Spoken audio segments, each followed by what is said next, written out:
Hi, I'm Marco Pacoda. I'm a game designer, and I wanted to relate with you guys some of my recent experiences designing games. So, I just got back from Spiel Essen this week, and it was a really great experience. Of course, seeing the huge show with all the different games. But I came away with a couple other things too, and I felt motivated to create a video that talks about kind of my process, or a little bit about my process designing games, and maybe how these processes could help you as a new designer or an existing designer who might be hitting some stumbling blocks, help make their game, make and design their game. So when I went on the way, this trip was 4 or 5 days. I wrote an entire game. I wrote the whole game in this book that I got from Blackfire, their distributor in Europe, and basically this game I wrote it the entire set of rules in that short amount of time, and not in that page. I didn't write anything, and I did that between meetings and stuff, and this is a relatively sophisticated game as in it because it has a lot of different elements to it, including there's a dungeon crawling mode where your characters are using tactics and stuff like that. And there's a strategic mode, world map mode, where you create your caravan and you can upgrade your caravan and give it like modules for like med labs or add armor and stuff like that.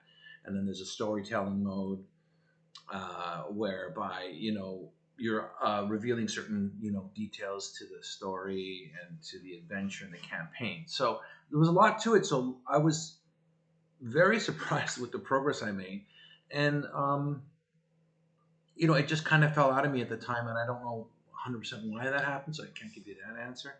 But I guess what I'm saying is that I think we all got the story in us. We all have a game. We all have a story we want to tell, whether that's what, and I think that games is a great way to tell stories, whether it's the game, kind of that itself, or playing the game, the experience of playing the game. And I just want to let people know that you can design like not to be intimidated. That it'll come out of you, and you just got to give it a chance. And well, when I say give it a chance, I don't mean to be belittling, the skill that's needed to make a game. But basically, I guess what I'm saying is that I found some ways to help motivate myself, or give myself those opportunities to have those chances. So one of the things for new designers I would recommend, if you haven't designed your first game yet, or you haven't really designed anything that you would call your first game, is to design a game that's one page. And I did that, and I was a great exercise. Plus, it's fun to do. So I created this one game here called Kill Zombie Kill, and basically the rules are on one side of the page, and then you play on this side of the page. And this is a dexterity based game, but it could be any kind of game that you have. Pick something you're motivated by, or you love, a book you just read, a movie you just saw, or one of your favorite movies, and kind of build it around that. And the good thing about a one page game, well, it does not a lot. It's challenging because you got to like put it all on one page. But it's going to be a simple game. You're looking at just creating. How can I have fun for 10 minutes, 20 minutes? It's not about creating a game that necessarily would be replaying a million times. It's just like, let's just, if I give this to someone and they play it, they'll think it's cool and fun. And the thing with the one page game is almost anyone will read one page of rules. So it's easier to get people to look at it, share it with potential fans, share it with the community. It'll give you experience for creating. It'll give you feedback. It'll give you encouragement. And certainly everyone's got a one page game in them at least. And this is also good if you're an experienced designer, or at least you've done some stuff. If you're feeling a stumbling block, or something just to get out, you just have an idea and say, well, let's just do it. But I'm not going to design a whole game that's huge. Let's just do it on one page, and it gets that energy flowing. So that's one thing I would highly recommend, especially if you haven't designed a game yet. Make it a one page game. Um, and the other thing I would, well, if you've got maybe more experience, or even if you're starting out, there's a couple ways that I use that work for me that might work for you.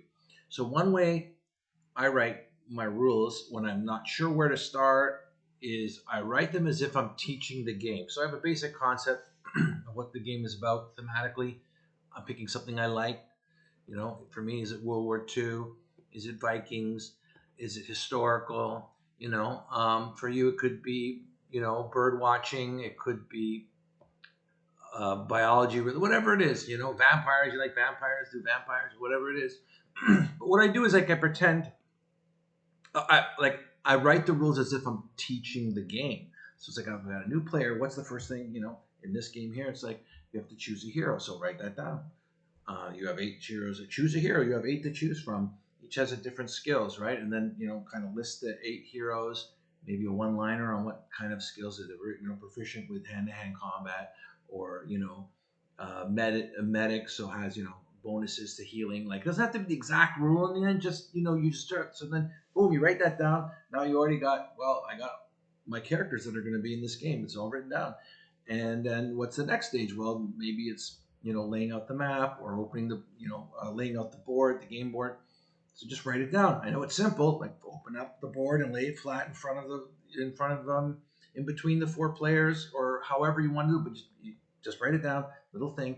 What's the next step? Oh, place your meeples down on point A, or on the edge, or whatever, and then write that down, and just as if you're teaching someone what they would do. And a lot will come out of that, and there'll be some holes, and that's fine. And you might not be sure about some things, but the more you write down, the more you get the juices flowing. And another way that I've worked with it sometimes is I kind of look at other games in the same ilk of the games that I want to create. I kind of look at the headings of the rules and the headings that are in the rule book, and I use those as a basis to write my rules alphabetically. So basically, put them alphabetical and write them down, whether you're typing it or handwriting it. I handwritten the whole thing because I didn't have my computer handy all the time, so that's what I did. And now I have to type it out.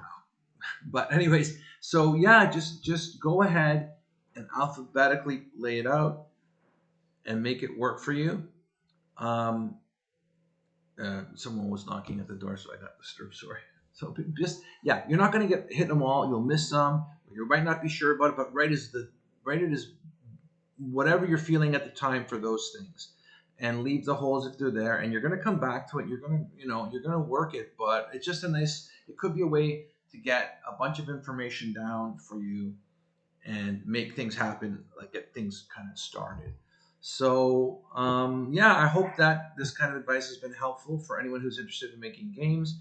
If you have any questions, whether it's regarding game design or manufacturing or marketing, I do all those things myself with my company Raybox Games, which I've basically been designing games for.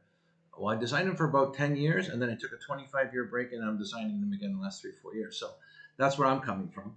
And but if you have any questions, just put them in the comments. I'll try to make some other videos answering those questions, helping people along. And yeah, I look forward to seeing if you have any questions or comments, and making another video and seeing you guys again. Thanks for watching. Ciao for now.